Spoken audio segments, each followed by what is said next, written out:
목요 찬양 예배 시작하겠습니다. 은혜와 사랑해 주님 감사합니다. 오늘 저녁도 저희들 은혜를 삼아서 이곳에 모였습니다.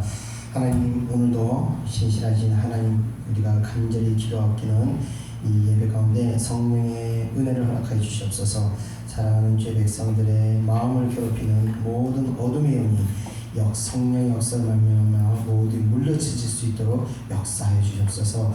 이 예배를 통해서 사랑하는 백성들이 다시 평안을 얻고 감사하며 기쁨을 회복할 수 있도록 은혜 허락하여 주시옵소서. 감사드리며 이 시간 주님이 찾으시는 그 예배자가 바로 우리임을 고백하는 그런 예배 될 수 있도록 인도해 주시옵소서. 감사드리며 모든 것 예수님의 이름으로 기도드립니다. 아멘. 우리 같이 찬양 드리겠습니다. 나는 예배자입니다.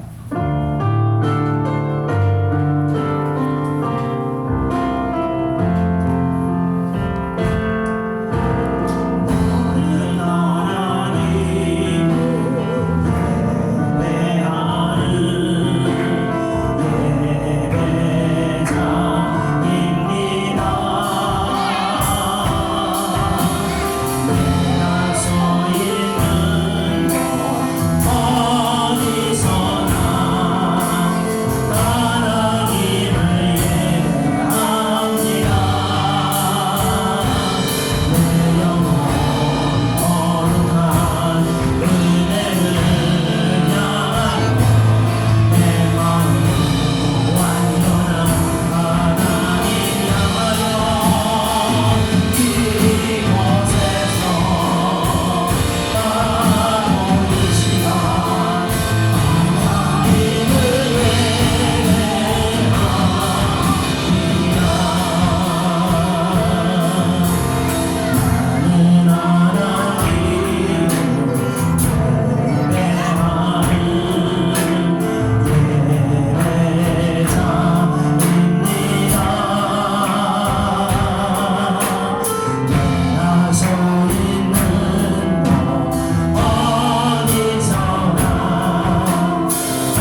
기도하겠습니다.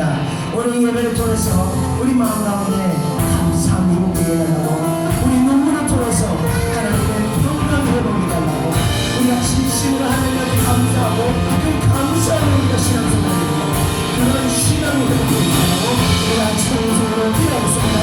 주의 은혜를 주시옵소서.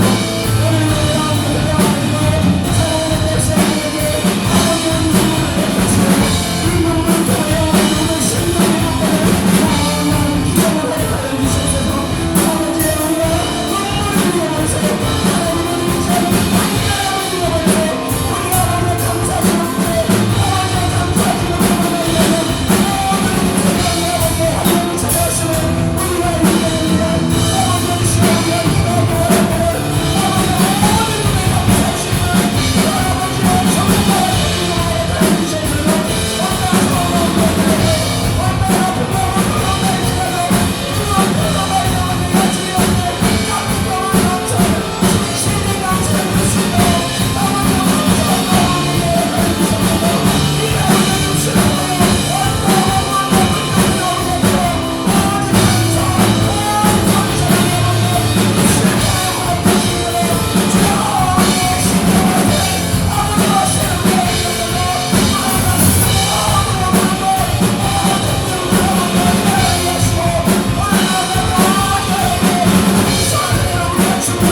여러분 인생의 가장 복된 것이 무엇인지 여러분 다시 보셔야 됩니다. 영혼을 섬기시기 바랍니다.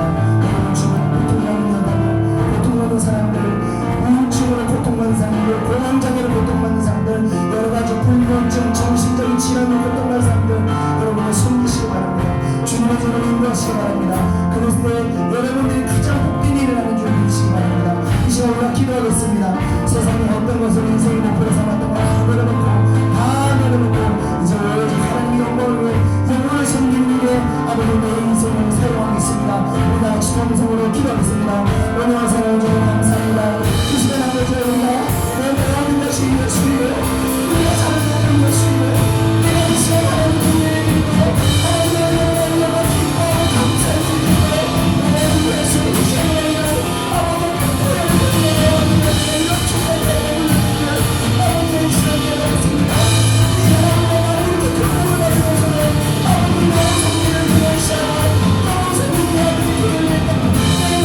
Say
은혜와 사랑의 주님 감사합니다. 오늘도 저희들에게 아버지 하늘의 문을 여시고 하늘의 복을 허락해 주시면 감사합니다.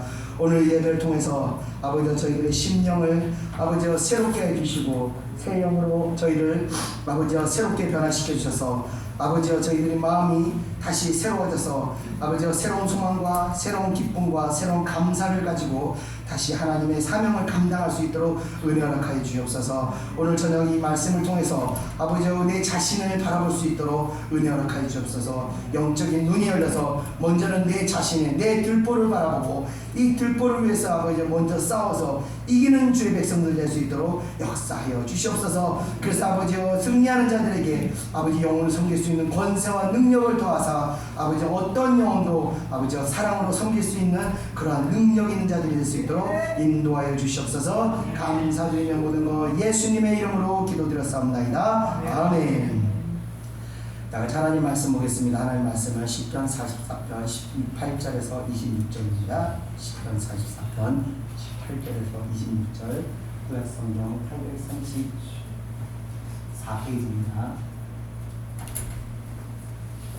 구약성경 834페이지 44편 18절에서 26절 다 찾으시면 믿고 우리 한 목소리 읽겠습니다. 18절 시작. 우리의 마음은 위축되지 아니하고 우리 걸음도 주의 길을 떠나지 아니하였으나 주께서 우리를 승량의 초소에 밀어넣으시고 우리를 사망의 그늘로 덮으셨나이다.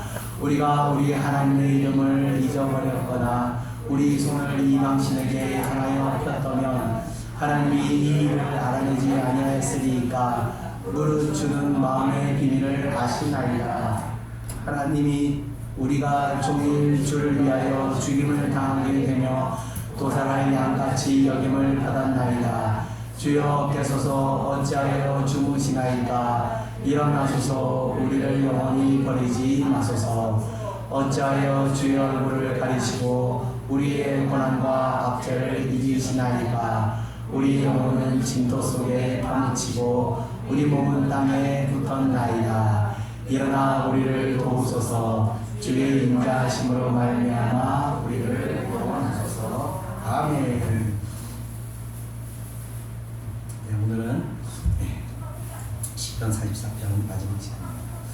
오늘 유난히도 형님들 안 오셨는데 오늘 항상 이 예배를 때 사람들이 다 나오면요, 저는 어떤 생각이 드냐면요, 창립 예배 다음날 항상 떠오릅니다. 그래서 창립 예배 때 저희 어머니가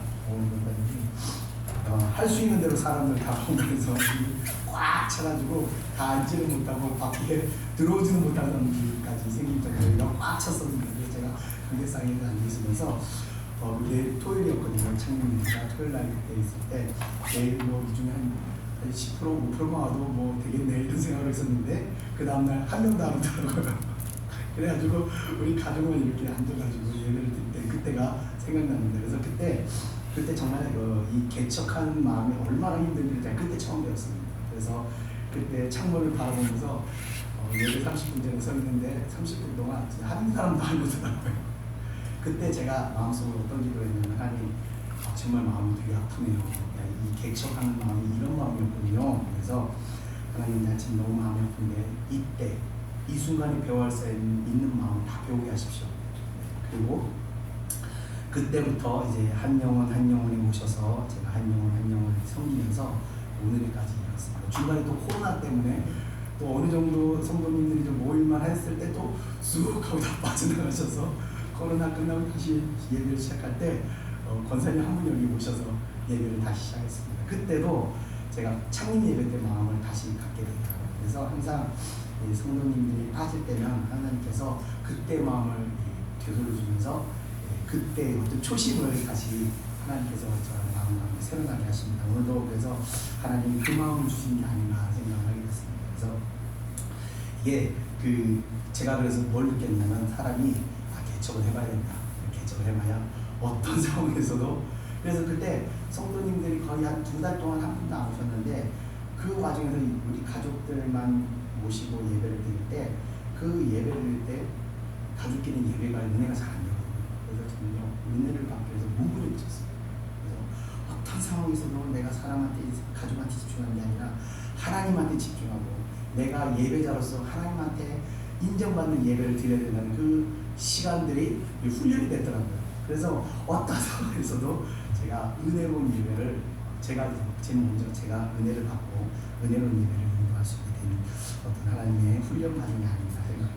오늘 그래서 그런 하나님께서 오늘 마음을 또 한 번씩 되돌려주면서 초심을 다시 생각하게 하시는 그런 날 같습니다. 여러분들 비록 성도님들 많이 안 오셨지만 여러분들이 갈망하는 걸 가지고, 은혜는요 주는 걸 받는 게 아니라 갈망하는 자가 받아가는 겁니다.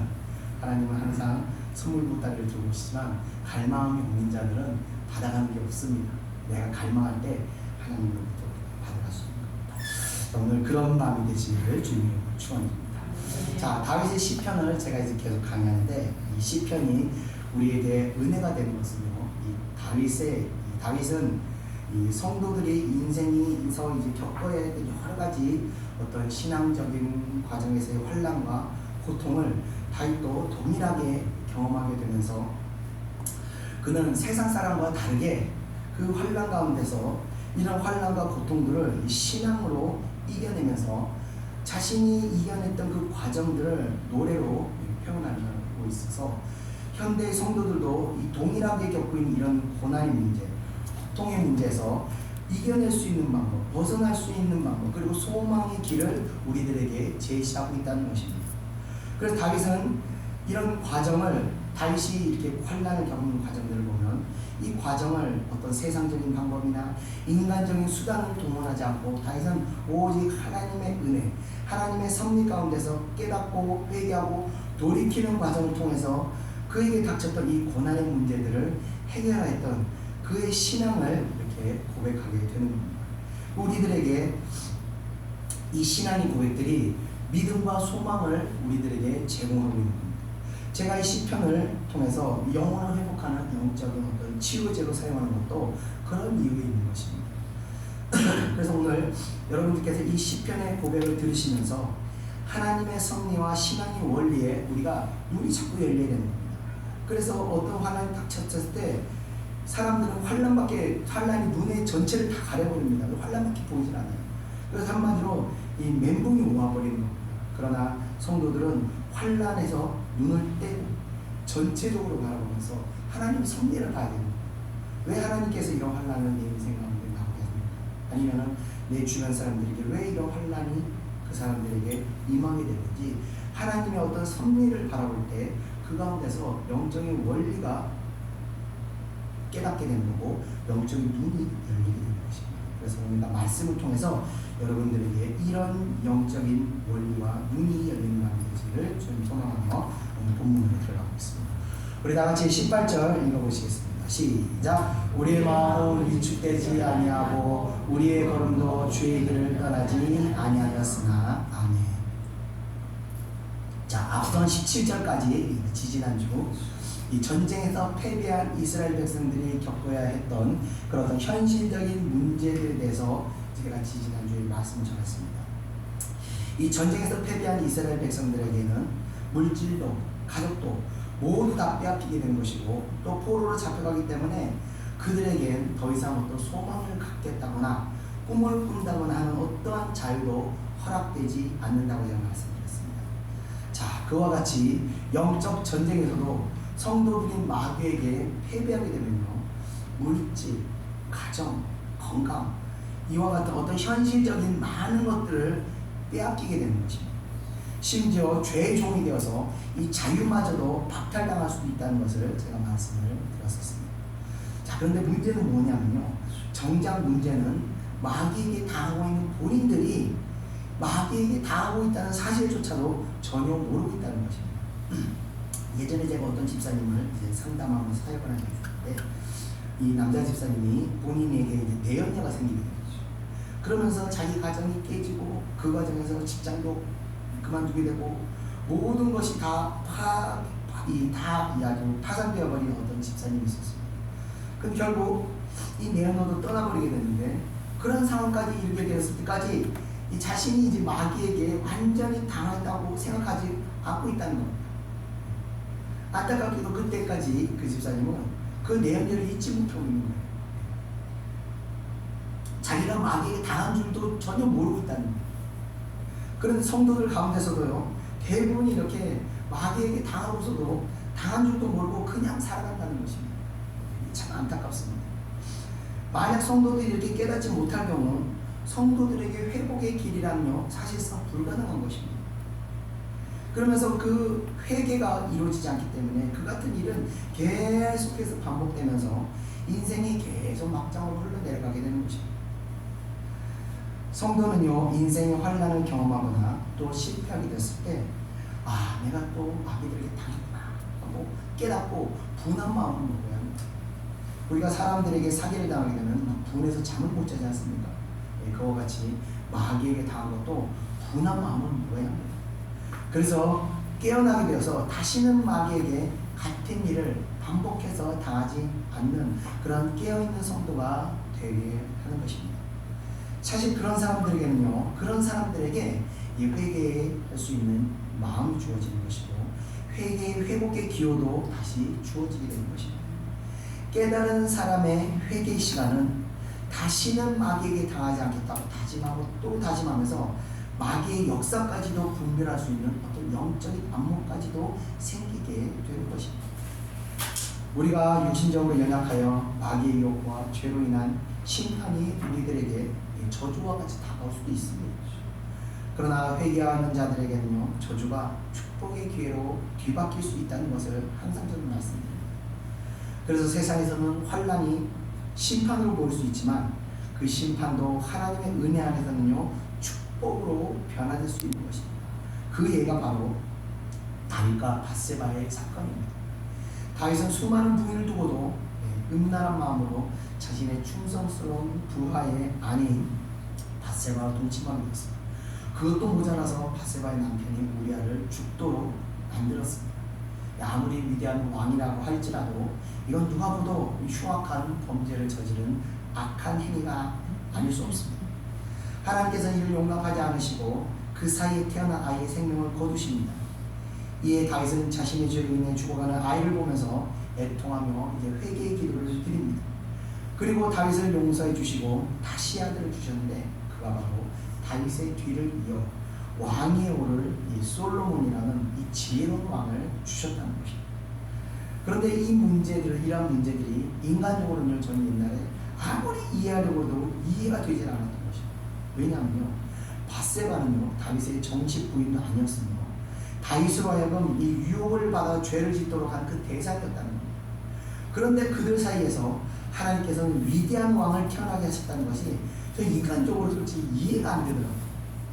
그러나 그것이 바로 하나님의 섭리라는 것을 제가 나중에 깨달았다는 것입니다. 하나님께서는 죄의 뿌리를 드러나게 하셔서 그 죄를 회개하는 자에게는 오히려 죄의 벌이 축복으로 뒤바뀌는 그렇게 역사하시는 분이시랍니다. 회개를 기뻐하시고 회개를 통해서 오히려 죄를 된 심판이 축복으로 뒤바뀌는 게 역사하신다는 분이시랍니다. 만약 다윗이 끝까지 회개하지 않았다면 그때 당시는 수치심은 면할 수 있을지 모르지만 이스라엘은 진작 사분오를 깨었을 것입니다. 이런 하나님의 섭리를 알아야 우리는 어떤 어려운 일이나 환난을 당하게 되더라도 우리가 두려워하지 않고 해결할 길을 찾을 길을 우리가 빠져나갈 길을 우리가 찾아낼 수 있는 것입니다. 자, 환난을 만날 때 하나님 앞에서 잘못한 것이 없는지, 내가 지금 하나님 앞에 죄를 지은 건 없는지, 아니면 내가 지금 가는 방향이 하나님이 원하지 않는 방향으로 가고 있지 않은지를 우리가 깨닫고 죄는 회개하고 방향성은요 속히 순종하여 하나님이 원하는 방향으로 순종하면 되는 것입니다. 네, 그 믿음이 있어야 환난 가운데서도요 인내를 키우고 인내를 통해서 연단을 받으며 마음을 새롭게 하여 이 새 소망을 가질 수 있게 되는 것입니다. 자, 이런 회복의 은혜를요 수십 년 신앙생활한 성도라면요 지속적으로 경험하셔야 하는 겁니다.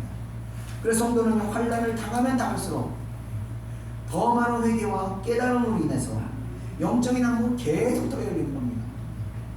제가 영적인 분별력이 어떻게 됐냐면요 많이 연단받으면서 생겼어요. 환난을요 수도 없이 겪었습니다. 그러면서 회개하고 또 회개하고 돌이키고 순종하는 과정에서 영적인 안목이 확 열리게 됐다는 것입니다. 그러면서 성도는요, 환난을 당하면 당할수록 심령에는 날마다 더 새로운 평안이 흐르게 되는 것입니다.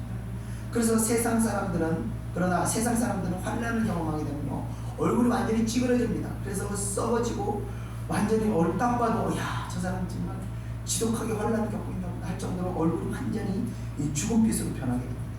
그러나 성도는요, 환난을 겪으면 겪을수록 얼굴이 계속 빛이 나게 되는 것입니다.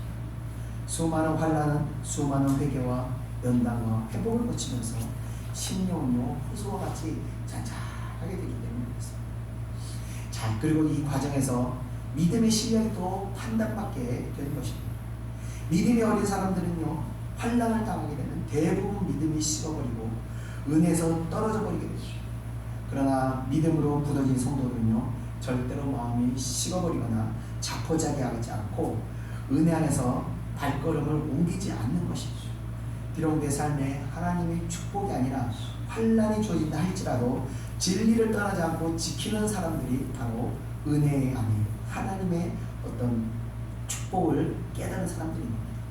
그런 성도들에게 하나님께서는요, 다시 은혜를 베푸시고 회개와 회복의 은혜를 더해 주신다는 것입니다. 자, 이어지는 19절을 우리 다 같이 한번 읽어보겠습니다. 시작. 주께서 우리를 승냥이의 저수에 밀어넣으시고 우리를 사망의 그늘로 덮으셨나이다. 아멘. 자, 하나님의 심판이 허락되었을 때 당하게 되는 그 성도의 환난에 대한 묘사가 이 19절의 묘사입니다. 이 승냥이라는 것은 늑대와 비슷한 이 집단 생활을 하는 육식동물입니다. 그런데 하나님의 심판이 임하게 되면 승냥이 처소에 밀어넣은 것 같다고 묘사하고 있는데, 이것은 환난이 마치 승냥이의 무리들이 겹쳐서 온몸이 뜯겨 죽음을 당하는 듯이 그렇게 다가오게 된다는 것을 말하는 것입니다. 자, 시인이 같은 표현을 사용한 것은 하나님의 심판을 정확하게 경험한 사람의 표현이 되는 것입니다.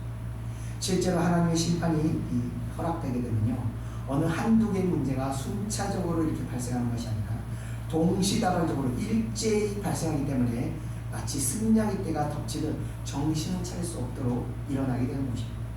욥의 경우도 보면 알 수 있듯이 재물이 한순간에 날아가, 자녀들이 다 죽어버려, 그리고 재산이 한순간에 날아가 버리는 일들이 하루 만에 다 일어나게 되는 것입니다.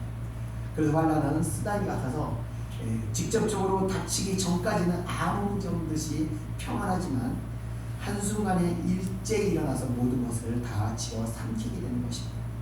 그 환난이 얼마나 고통스러웠는지 시인은 고백하기를 우리를 사망의 그늘로 덮으셨나이다 라고 할 정도로 살 수막마저 잃어버릴 정도로 고통스러운 것이었음을 고백하고 있는 것입니다.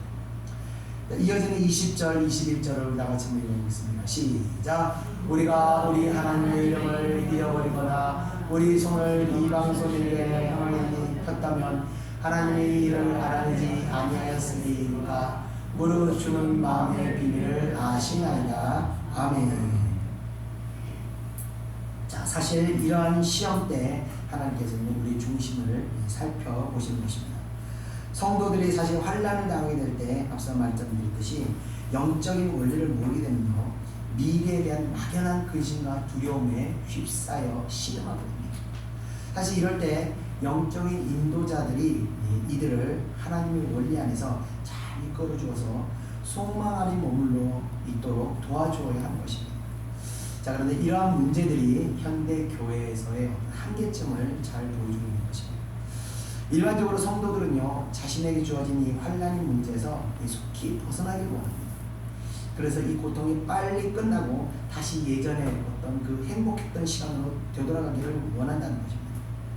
자, 그런데 일반적으로 성도들은 영적으로 무지하여서 어린 성도 같은 분들이 대부분이라서 이 스스로의 어떤 지식과 힘으로는 하나님의 뜻을 깨닫지를 못하기 때문에 누군가의 어떤 영적인 인도자의 도움을 필요하는 경우들이 많습니다.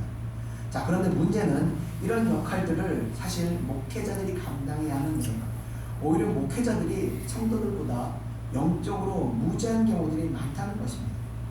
왜냐하면요, 이 영적인 것은 영적으로 분별하기 위해서 많은 시간의 어떤 기도의 시간들을 필요로 하는 것이기 때문에 목회자들이 정말 기도를 많이 해야 하는데 사실 이 현실적인 문제들이 교회 교육자들이 충분한 어떤 기도의 시간들을 허락하지 않는다는 것입니다.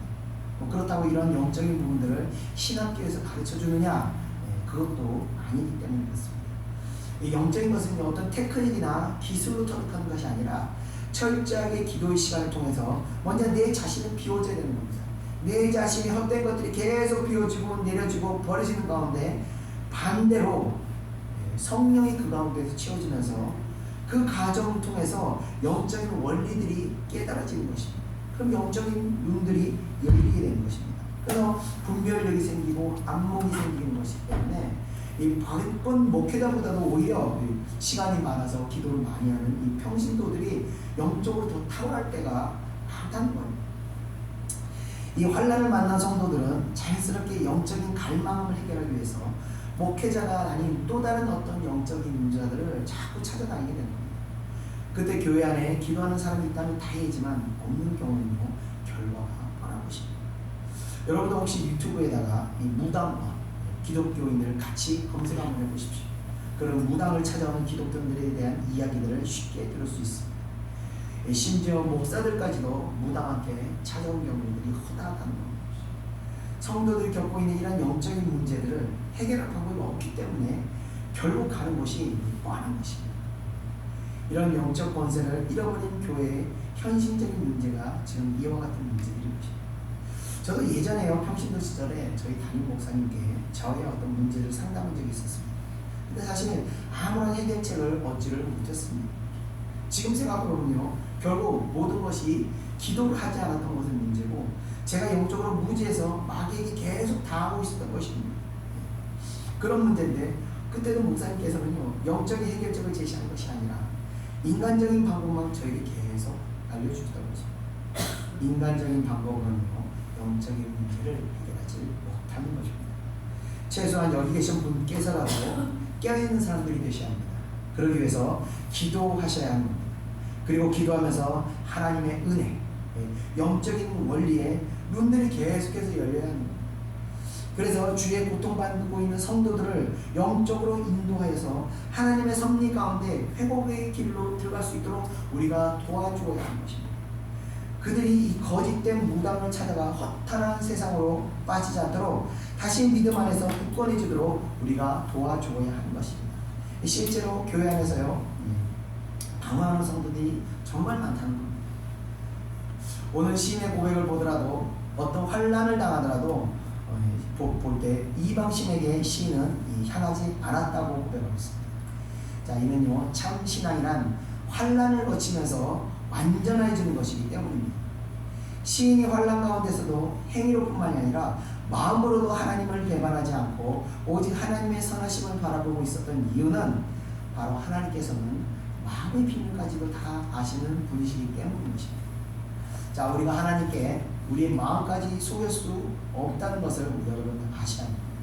저는 사역을 하다 보면 간혹 사역을 할 때 심령이 완전히 꽁꽁 묶여 있어요. 고통을 이 사역을 하고 영혼은요 막 고통을 호소하고 있어요. 그래서 제가 안수하면서 뭐 문제 없으세요? 했더니 아무렇지도 않은데요.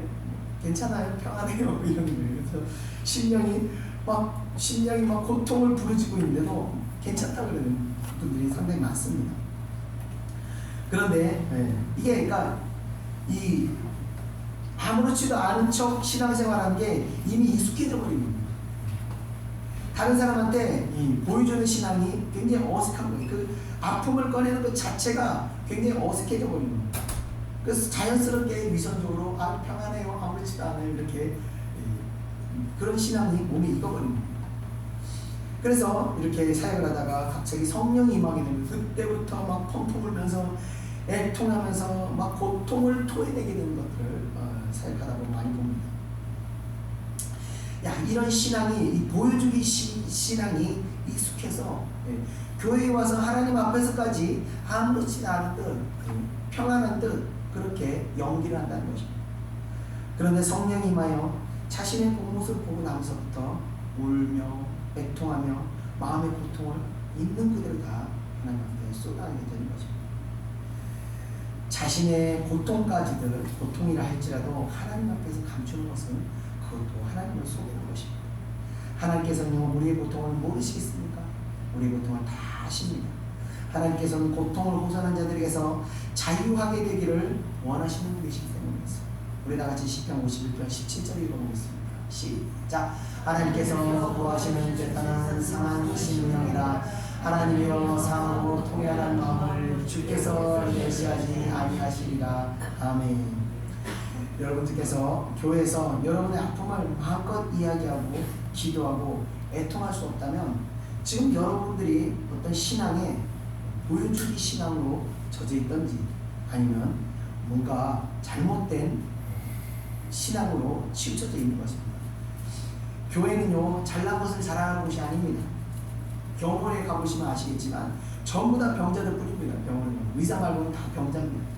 아무리 세상에서 잘난 연예인이 온다 할지라도 환자로 입혀놓으면요, 다 똑같이 환자일 뿐입니다. 마찬가지입니다. 교회는요, 성도들이 세상에서 영적으로 병든 영혼을 치유하는 것입니다. 고통 많은 세상에 살면서 고통 없는 인생이라뇨 존재하지 않습니다. 모두가 하나님의 자녀면서 영적인 병자들인 것입니다. 우리가 회복할 수 있는 유일한 길은 바로 성령의 기름 부으십니다. 우리가 우리의 고통을 솔직하게 하나님께 마음껏 기도로 부르짖을 수 있어야 합니다. 그때 하나님께서는요, 우리의 중심을 보시고 우리의 고통을 성령의 능력으로 해결해 주시게 되는 것입니다. 이어지는 22절부터 24절까지 우리 다 같이 읽어보겠습니다. 시작. 우리가 종이 주를 위하여 죽임을 당하게 되며 도살할 양같이 여김을 받았나이다. 주여 계소서 어찌하여 주무시나이까. 일어나시고 우리를 영원히 버리지 마소서. 24절. 어찌하여 주의 얼굴을 가리시고 우리의 고난과 악죄를 잊으시나이까. 아멘. 자, 성도는요, 주를 위해서 때때로 어려운 일을 겪게 됩니다. 그런데 이런 고난 가운데 놔두시는 이유는 하나님께서 고난을 통해서 부활의 능력을 입혀주시기 위한 것입니다. 모든 능력과 지혜가요, 고난 없이 주어지는 것은 없습니다. 우리는요, 기도만 하면요, 쉽게 뭔가를 펑 하고 도깨비 방망이 두드리듯이 그냥 얻을 수 있을 거라고 생각하는데 이건 큰 착각입니다. 영적인 은사 외에도 뭔가를 우리가 얻기 위해서 기도할 때 하나님께서는요, 그것을 구할 수 있는 능력을 먼저 주시며 그 능력은 고난을 통해서 얻게 하신다는 겁니다. 그런데 그 고난을 인간의 힘으로는요, 이길 수 없는 고난들입니다. 그래서 그 고난을 도저히 우리는 우리의 힘으로 이길 수 없지만 하나님께서 그 고난을 잘 견디도록 우리를 도와주시며 계속해서 믿음으로 새롭게 세워주시는 겁니다. 인간적으로는요, 하다가 난 가기 싫어요, 포기하고 싶지만 하나님께서 성령께서 우리 마음 가운데 오셔서 다시 마음을 새롭게 하시고 다시 일어날 수 있도록 내 마음을 주장하셔서 다시 믿음을 주십니다. 그래서 우리는 또 일어서는 겁니다.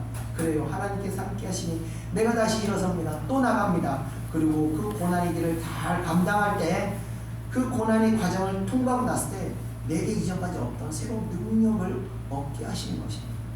그래서 하나님께서 고난을 겪고 있는 당사자들에게 그 고난의 시간을 그냥 놔둔 이유는 그 고난을 통해서 하나님께서 우리를 만드시고 새롭게 하신 어떤 목적이 있기 때문이겠습니다. 그래서 고난이 있을 때 막 우리가 부르짖어도 즉시 응답받지 않은 이유는 하나님의 어떤 때가 있기 때문이겠습니다. 그때 우리의 영혼을 단련시키시고 우리의 믿음을 성장시키시고 그리고 우리 마음 안에 있는 불필요하고 헛된 모든 것들을 세상적인 것들과 구별시키는 그런 거룩한 작업을 하나님께서 행하신다는 겁니다. 그래서 그 시간 동안 그 문제들 안에 그냥 고통받고 놔두신답니다. 절대 우리를 그냥 내버려서 외면하는 것이 아니라는 것입니다. 자, 끝으로 우리 25절부터 26절까지 한번 읽어보겠습니다. 시작. 우리 영혼은 진토 속에 파묻히고 우리의 몸은 땅에 붙었나이다. 일어나 우리를 도우소서. 주의 인자하심으로 말미암아 우리를 구원하소서. 아멘. 자, 시인은 고통에 대해서 온몸이 힘이 다 빠지도록 정말 엎드려 쓰러져 있을 것 같이 되어 하나님의 구원을 호소하는 그런 내용으로 지금 고백을 하고 있습니다. 자, 성도들에게 이 고통이라는 문제가 쉽게 해결되지 않는 이유는 바로 우리의 힘이 빠지지 않아서 그렇습니다. 우리가 빨리 깨닫고 빨리 회개하고 빨리 포기하고 빨리 하나님의 뜻을 받아들일 때 비로소 성도는요 이 고통의 문제에서 벗어날 수 있는 것입니다. 그래서 제가 이제 상담을 하다 보면 제가 이런 얘기를 합니다. 이렇게 하셔야 될 것 같은데 저는 강요를 안 해요. 왜냐하면 하나님의 뜻이 워낙 인간의 지혜를 넘어서기 때문에 이거다 하고 내가 강력하게 밀어붙이지 못하겠어요. 아닐 수도 있습니다. 제가 틀릴 수도 있습니다. 그래서 이렇게 상담을 하다 보면 어떤 문제에 콱 막혔어요. 도저히 이게 해결이 안 되는 거예요. 그럼 저는 이렇게 얘기합니다. 이렇게 하셔야 됩니다. 이렇게 하셔야 될 거예요. 이래도 성도님들이 말을 안 들어요. 왜? 자기의 소망을 포기 못하는 겁니다. 그럼 내가 갖고 싶어하는 것, 내 원하는 것이 포기 안 되고 또 내려놓치지 않고 하나님의 뜻이 내가 원하지 않는 것을 너무 강요하시기 때문에 끝까지 거부하는 경우들이 많습니다. 그래서 보면요 응답이 이루어지지 않는 거예요. 네. 그래서 제가 이제 항상 제가 말씀드리는 게 하나님의 응답이 안 이루어지거든 아직 때가 아니거나 아니면 지금 내가 방향이 잘못됐거나 하나님 앞에 온전한 관계가 이루어지지 않기 때문에 응답을 못 받는 거다. 그것이 아니면 하나님께서 왜 응답을 안 하시겠나 제가 말씀드립니다. 그래서 사역을 하다 보면 때로는 믿음으로 순종하는 분들도 있습니다. 믿음으로 순종할 때 정말 놀랍도록 이 엉켰던 식탁이가 한순간에 쫙 풀리는 경우들을 제가 몇 번 봤습니다. 그래서 우리가 빨리 고통의 문제에서 벗어날 수 있는 길은 빨리 깨닫고 빨리 회개하고 빨리 포기하고 빨리 하나님의 뜻을 내 비전으로 받아들일 때 우리는 이곳에서 벗어날 수 있는 것입니다. 내 고집, 내 소망에 고집을 부릴 때 하나님의 응답이 이루어지지 않는 것입니다. 내 소망과 내 고집은요 우리가 다 저 십자가에 못 박아버려야 합니다. 하나님을 이길 수 있는 사람은 없습니다. 내 소망과 내 고집은 결국 나의 환난의 시간을 연장할 뿐인 것입니다. 저는요 그래서 어떤 결정을 할 때 항상 저의 감정과 상관없이 하나님의 뜻에 순종합니다. 그래서 가끔 저도 사람인지라 미운 마음이 드는 사람들이 있습니다. 그 감정대로 제가 말하는 행동하는 것이 아니라 하나님의 뜻을 받아들이고 그 하나님의 뜻대로 그 사람을 축복하고 또 그 사람에게 제 미운 감정과 상관없이 그 사람을 축복하게 되는 겁니다. 또 그 사람을 위해서 또 제가 시간을 들여서 봉사하게 되는 것입니다. 중요한 것은 내 감정이 중요한 것이 아니라 하나님 뜻이 더 중요하기 때문에 그렇습니다. 그러나 대부분의 성도들은 어떻게 하죠? 감정대로 따라갑니다. 하나님 뜻이 뒤에요. 내 감정대로 내가 하고 싶으면 하고 내가 하기 싫으면 하지 않고 그러면 하나님께서 우리가 중요한 것은 하나님의 주권을 우선시하는 것입니다. 그래서 먼저 하나님의 뜻을 따르는 것입니다. 그러면 하나님께서 놀랍도록 나의 그 감정까지도 변화시켜 주시고 다시 평강과 기쁨과 감사한 마음을 하나님께 변화시켜 주시는 것입니다. 오늘 이곳에 여러분들이 이 마음 가운데 나 왜 이것이 안 되는가, 나 왜 이렇게 기도했는데 하나님을 응답하시지 않나 생각할 때 여러분 마음 가운데 정말 순종하지 않는 것이 무엇이 있는지 또 고집 부리는 것이 무엇이 있는지 포기하지 않는 것이 무엇이 있는지를 여러분 스스로를 잘 돌이켜 보시기 바랍니다. 그리고 어렵더라도 힘들더라도 믿음으로 그것들을 버리고 하나님의 뜻에 순종하시기 바랍니다. 살아계신 하나님께서 반드시 역사하시는 것을 믿으시기 바라며 이 말씀을 마치겠습니다. 기도하겠습니다. 은혜와 사랑해 주님 감사합니다. 오늘 이 다윗의 시편의 환난의 문제에 대해서 나눴습니다. 하나님 이 환난을 통해서 사랑하는 백성들을 아버지와 연단하시고 또 변화시키시고 속사람을 아버지 강성케 하셔서 영적인 분별력을 갖게 하시고 다시는 아버지와 어두운 권세들에게 영원히 당하지 않도록 아버지와 그 영혼에 아버지 능력을 더하여 주시옵소서. 이제는 마귀 권세들의 걸개들을 아버지와 짓밟고 오히려 그들을 이겨내면서 그들과의 싸움에서 승리하여 아버지와 놀라운 영적 전리품을 취할 수 있도록 영적 능력을 더할 수 있도록 은혜 허락하여 주시옵소서. 또 마음 가운데 아버지의 기도 제목들이 있습니다. 기도 제목들이 아직 응답을 받지 못했다면 하나님 먼저 내 자신을 돌아보게 하시옵소서. 성령께서 기도하는 가운데 우리의 중심을 돌아보게 하시고 우리 마음 가운데 하나님 앞에 포기하지 못하는 것들, 하나님 앞에 순종하지 못하는 것들, 또 아버지 회개하지 못하고 끝까지 고집 부리고 있는 것들을 깨닫게 하셔서 아버지여 그 어떤 것보다도 하나님 뜻에 순종할 수 있는 그 믿음을 주시옵소서. 인간적인 것, 감정을 따르는 것이 아니라 오직 말씀대로 순종하고 죽으면 죽으리라 나아갈 때 아버지 그 길 가운데 생명이 이르는 줄 믿습니다. 그 길 가운데 응답이 이루어진 줄 믿습니다. 역사하여 주시옵소서. 오늘 그 같은 것들을 아버지 깨달을 수 있는 밤이 될 수 있도록 은혜 허락하여 주시옵소서. 감사드리며 모든 것 예수님의 이름으로 기도드렸사옵나이다. 아멘. 우리 다 같이 원하고 말하고 기도합니다. 잘 드리겠습니다.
치유받아야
저희들의 아픔을 모두 주님께 올려드렸습니다. 주님 저희 아픔을 들으시고 아버지여 사랑하는 주의 백성들의 아픔을 치유하시고 속히 이 고통의 마음에서 아버지 우리가 자유로워질 수 있도록 이 고통이 더 이상 성도들에게 고통이 아니라 아버지 기쁨과 감사가 될 수 있도록 이길 수 있도록 우리에게 힘을 주시옵소서. 날마다 주님 앞에 우리의 심령은 아버지 솔직하게 고백하는 가운데 주님의 놀라운 치유의 은혜를 우리가 경험할 수 있도록 주의 사랑하는 백성들에게 은혜를 베풀어 주시옵소서. 감사합니다. 깨달음 주심을 감사합니다. 우리가 하나님 앞에 불순종하는 것들 하나님의 뜻을 따르지 않고 머뭇거리고 믿음이 없어서 아버지 외면하는 것들 깨닫게 해주시면 감사합니다. 사랑하는 백성들 순종할 수 있는 믿음 주시고 순종할 때 하늘의 문이 열리고 놀라운 이적이 일어날 수 있도록 역사하여 주시옵소서. 인생의 모든 고통이 아버지여 썰물에 쓸려 내려가듯 한순간에 다 씻겨 내려갈 수 있도록 역사하여 주시옵소서. 감사드립니다. 늦은 시간 아버지 가정으로 돌아갈 때까지 주님께서 동행하사 안전하게 돌아갈 수 있도록 지켜주시고 또 귀한 예물들이 손길들 위에도 하나님의 크신 은혜가 날마다 거할 수 있도록 은혜 허락하여 주시옵소서. 감사드리며 모든 것 예수님의 이름으로 기도드렸사옵나이다. 아멘. 이제는 우리 구주 예수 그리스도의 은혜와 하나님의 크신 사랑하심과 성령의 치유하게 하심이 이 자리에 모이는 사랑하는 백성들 머리 위에 이제로부터 영원히 함께 있을지어다. 아멘.